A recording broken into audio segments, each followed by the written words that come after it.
Welcome back to my channel Gaurav Saha vlog. So guys, আজকে কাল হচ্ছে আমার ভাগ্নের জন্মদিন। তো তোমরা হয়তো আমাকে নতুন দেখছো, কারণ ওনার ইউটিউব চ্যানেল আমি চালাচ্ছি। তো দেখো, কালকে জন্মদিন বলে আজকে জল চলে এসছে এইখানে। উনি আমার বোন, ব্রাশ করছেন। স্নান করবে। হ্যালো গাইস, স্নান করব। আমার ভাইয়া আমার ব্লগটা চালিয়ে দিয়েছে, তোমরা দয়া করিয়ে আমাকে সাবস্ক্রাইব এবং লাইক করে দেবেন। সো গাইস, এই যে জেঠিমণি, না জেঠিমণি ওই গরমটা ঠাকুর তুলে জেঠিমণি লজ্জা পাচ্ছে, তো কোনো করার নেই। আর এই ঘরের সব কিছু খালি হয়েছে, দেখতেই পাচ্ছ। এই ঘরের খাট উঠে গেছে, তারপর এইখানে ওই ঘর থেকে এই ঘরে হচ্ছে রান্না হবে।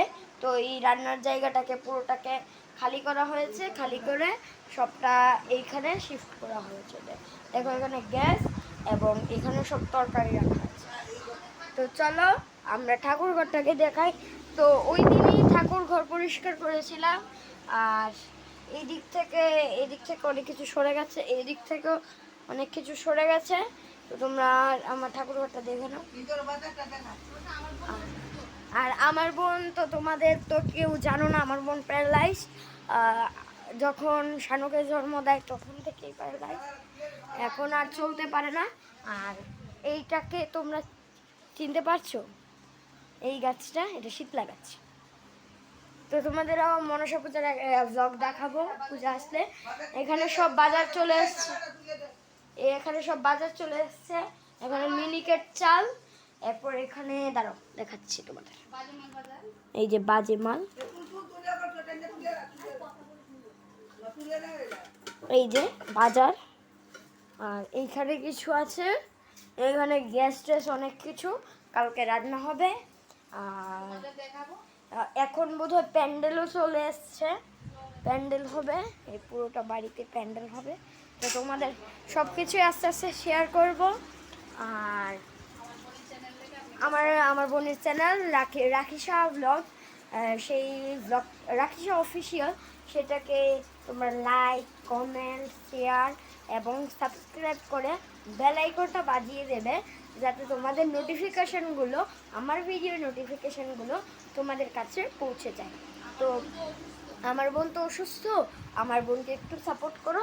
এই দেখো, আমার বোন বসে আছে, চলতে পারে না, হাঁটতে চলতে পারি না, আমি প্যারালাইজ। দাঁত ব্রাশ করছে এখন। আমি 19 বছর হয়েছি, আমি প্যারালাইজ হয়েছি। আর তোমাদের সকলকে জানিয়ে দিই বাসন্তী পূজার আর্থিক শুভেচ্ছা, অভিনন্দন। আজ অষ্টমীর দিন, শুভ অষ্টমী, শুভ চৈত্র অষ্টমী। তো তোমাদেরকে সবাইকে আমি শুভেচ্ছা জ্ঞাপন করছি। তো চলো এইবার তোমাদের নিয়ে চলি একদম সরাসরি বড়ঘরে।